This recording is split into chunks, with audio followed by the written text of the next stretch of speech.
What lengths would you go to bring your child back from the dead? Stephen King asks this question in his novel, Pet Sematary, which I was not expecting to enjoy, but was thoroughly surprised that it was quite enjoyable. However, about 2/3 of the way into the novel, I decided I have some problems with this book that were bubbling through here and there. Although I didn't particularly enjoy the direction it went, I did enjoy the novel overall. The story begins with Louis Creed moving into Ludlow, Maine with his family, Rachel, his wife, Ellie, his young daughter, and Gage, his toddler, as well as their young cat, Church, short for Winston Churchill. They have new neighbors who are locals to the town, Judd and Norma. They are quite elderly, but they know the history of the town, and they have history with the town.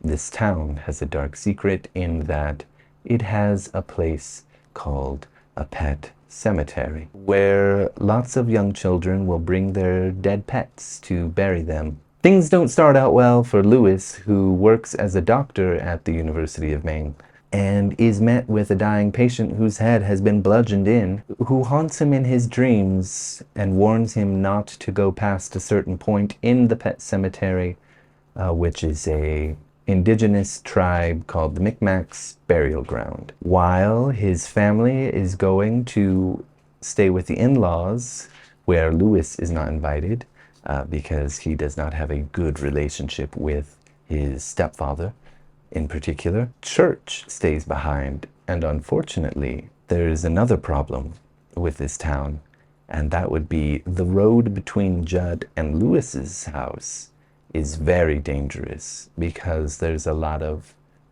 shipments being moved by fast-moving trucks, and unfortunately, Church is crushed by one of these trucks. And Louis does not know what to do because he doesn't want Ellie to come back and find that her cat, whom she loves dearly, is dead. She will be devastated, and he doesn't want that. So, Judd, in his bizarre desire to teach Rachel and Ellie a lesson, because Rachel is deeply afraid of death and considers it unnatural for reasons which we will get into, Judd tells Louis, hey, buddy, let's go to the Micmac burial grounds and let's see what happens. Judd knows what will happen. He warns him that this place it has a magnetism about it. It's growing in strength and gravity, and pulls you in, and you become part of it in a way, and it won't let you go, and this kind of thing. Louis is constantly being warned by Judd that this is not a good idea. This is Judd's 5th time going up, and his last. He's quite elderly. They go, they bury Church, and the next day, or later that night, Church is back, but he's different. He's alive, but not. He's moving in a strange way. His head twists and turns in bizarre, uncat-like ways. He's weird and uncomfortable to the touch and causes great discomfort for all around. And when Ellie comes back, everybody notices there's something wrong, but they can't put their finger on it.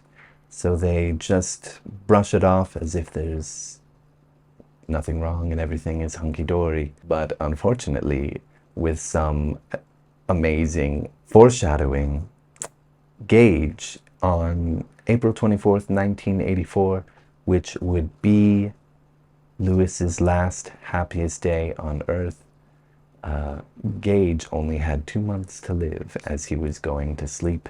And later, while he is playing with mom and dad and doesn't understand what's going on and what he's doing, he unfortunately is also hit by a truck.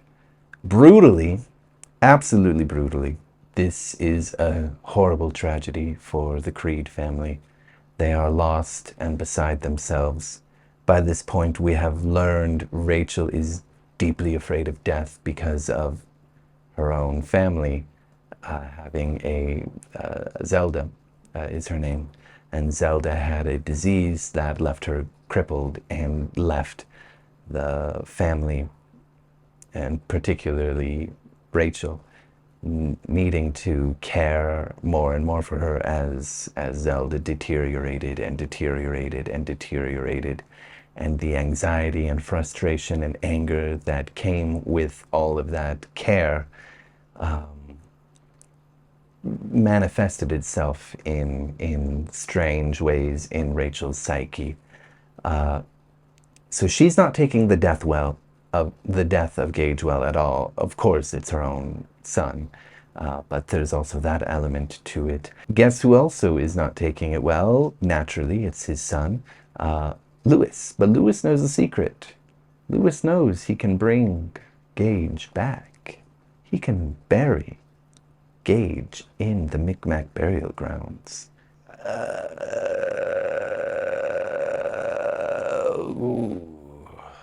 But at this point, Judd tells a story from World War II time, back when he was a man in his 40s, and also went whoring around in other towns behind his wife's back. There was a man who lost his son in World War II, just 17 years old, and did the same thing that Lewis is thinking to do with Gage. When he did that with his son, the man in World War II era, something was different. Just like there is with Church. Church acts differently. He's a little bit meaner, a little bit nastier, a little bit more strange and unusual. But there was something terrible, horrifying about the young man who was brought back to life. And it got to a point where he was terrorizing everyone in Ludlow and in the neighboring areas that his own father had to take him out and killed him before taking his own life. This is Judd's warning to Lewis to not do what he is thinking of doing. Of course, Lewis in his grief cannot give up that chance of getting his son back, having a second chance. He would do anything for that. It is a really, really well done book up to this point. And then it kind of falls off the rails, in my opinion, because the action starts to pick up, and I think the feeling of dread, because everything is so telegraphed and everything is so heavily foreshadowed that you knew this moment was coming. You knew it was coming. And the feeling of dread beforehand was excellent. Lewis then decides to send his family out, and he's got this bizarre idea that he will bury Gage, when Gage comes back, he'll take him in his car, go down to Florida, assume new identities, and tell Ellie and Rachel to fly from Chicago down to Florida, or drive down, whatever they have to do anything. Keep it secret, keep it safe, all that kind of stuff from the stepfather, because he knows what he's about to do is horrible. The town would not approve if they found out, especially because they don't like outsiders knowing their secrets. They feel that people will make fun of them for that, and also maybe misuse those secrets when they shouldn't. There is a long history of people bringing back their animals and people and stuff. Somebody brought back a bull. That didn't go well. It became everyone else's problem. Rachel goes with Ellie. Ellie turns out to be prophetic. She has the shining. And so she has dreams of the young man who had his head bludgeoned in, warning her about, the whole deal, the whole ordeal of what's going on, what was going to happen, all this stuff. She has dreams of her father dying and things like this. This scares the whole family, but Rachel takes Ellie anyway. The good part of this section is all the elements dealing with Lewis in his grief going to pick up Gage. I really enjoyed those parts. The haunting of the Wendigo and things like this, pretty good. The anxiety, the nerve-wracking pain, the stream of consciousness of Oz, the Great and Terrible, and Disney World and all this, like, really, I think he really tapped into the fear that this whole situation would have brought. Rachel, however, gets too freaked out and decides she's got to make it back. It's a race against time to get home because she knows something's wrong, but she doesn't know what, and she needs to figure it out. She has to rent a car to try and get home. And somehow the energy or entity or whatever it is, the spirit of the place, is kind of controlling Lewis to do these things. It has that power, which we have been forewarned about. The characters also seem to believe that maybe it is influencing things outside of that, keeping Rachel away, making Rachel have to do this and Rachel have to do that, and bringing her to a place where she shouldn't have been, because Gage is buried, and Gage does come back, but he seems to be possessed by a devil, a demon of some sort, and he makes it home. He opens his father's doctor's bag, takes out the scalpel, haunts Judd, bringing out Norma's voice to talk about all the cheating she did with all these people and how they were laughing at him,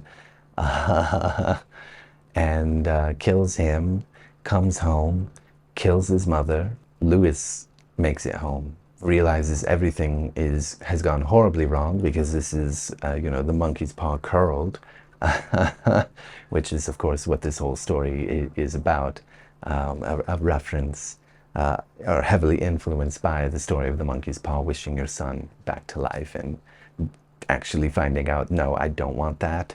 That was a bad idea. Kills Church, kills the son, tries to bury his wife, hoping that instead of the 4 days that he had to wait, this handful of hours maybe will make it better. Spoiler alert, if you're already here still. Epilogue. She has come back. He's answered questions. His hair has gone gray. The police have asked questions. Everything is hunky-dory for him. Wife comes back and groans, "Darling." You don't know what happens next. Pretty amazing, effective horror about 2/3 of the way in. Like right up till when Gage dies. It's pretty good for me, and I enjoyed it. It had some quirks of Stephen King that I don't really like, but I felt like he was really just hammering it in and like honing his craft, and like, let's do away with these things that Lucas in particular does not like. But the direction it went with splitting up the family was fine, but I didn't enjoy the thriller aspect of it at all. I liked the slow build up and the dread, and I think that makes horror much more effective, personally. And with Rachel feeling fear of death, terrible fear, I thought it would have been interesting if, instead of barely, like in one chapter, her finding Gage, not even a whole chapter, just part of a chapter, finding Gage, and Gage using Zelda's voice and haunting her and then stabbing her and killing her. Okay, this is scary, this idea of a son killing their mother, but it would have been much more interesting to me if Gage gets killed, they have the funeral, everyone is depressed, late night talk that Lewis and Rachel have, which we see many of, and they have a good relationship, powerfully sexually motivated one too, might I add. Maybe they talk one night and he reveals what he knows about the Micmac burial ground, and Rachel maybe is a bit shocked, but then says, like, you have to do it, you have to.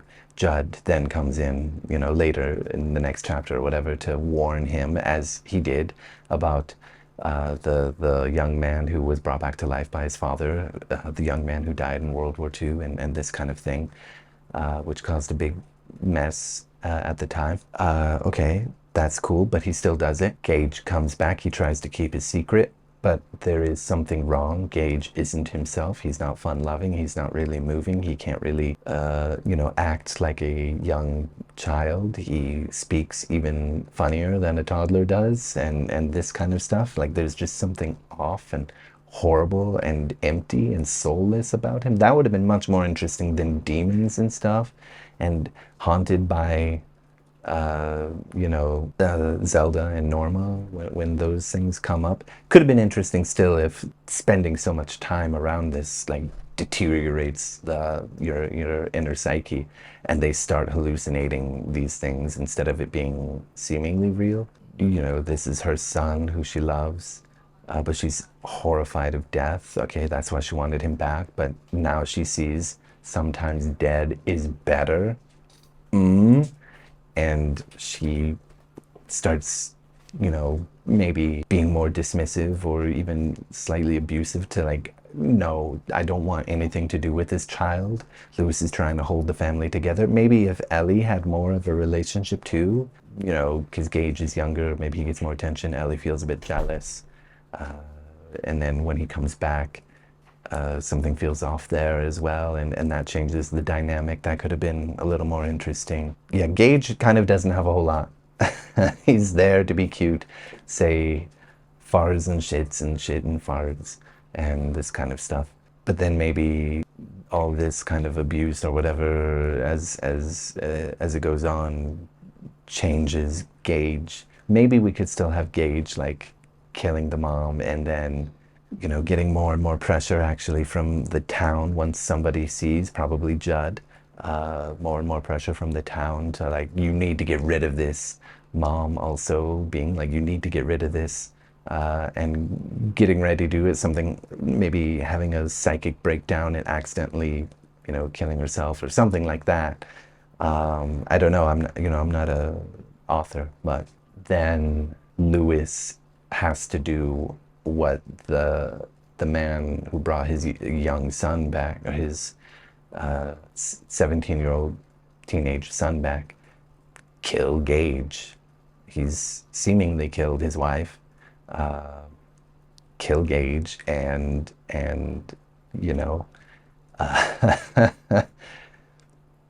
deal with the consequences of that. Maybe want to kill himself after that. But it's actually, I really like that he tried to bury Rachel and thought like, if I do it like right away, if I do it as soon as possible instead of waiting for days, then that'll be different. So I mean, a whole lot of things would have to change about the book, but I just didn't like that the family got split up and then it was a race against time, and then it was just like big scary spooky stuff happening now.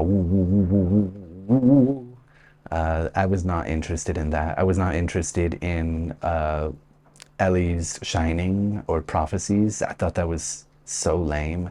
And I mean, one of the problems with the book, in a sense, is that it's commercial fiction, so everything is made as simple as possible for the casual reader to be able to thoroughly enjoy it. And it did work. Anyway, what I just told you, my idea of what could have been better, is where I thought it was going. And that would have been really dark. That would have been nasty and sticky and possibly unpublishable, well, he does kill his child who's already a zombie, but anyway, pretty solid book. Very good 2/3 of the way through. Great moments for the last third. Great epilogue ending. I enjoyed it. What do you think? Is there a direction you thought the story was going when you read it? Is there a way that you would improve it yourself? Let me know. Thank you.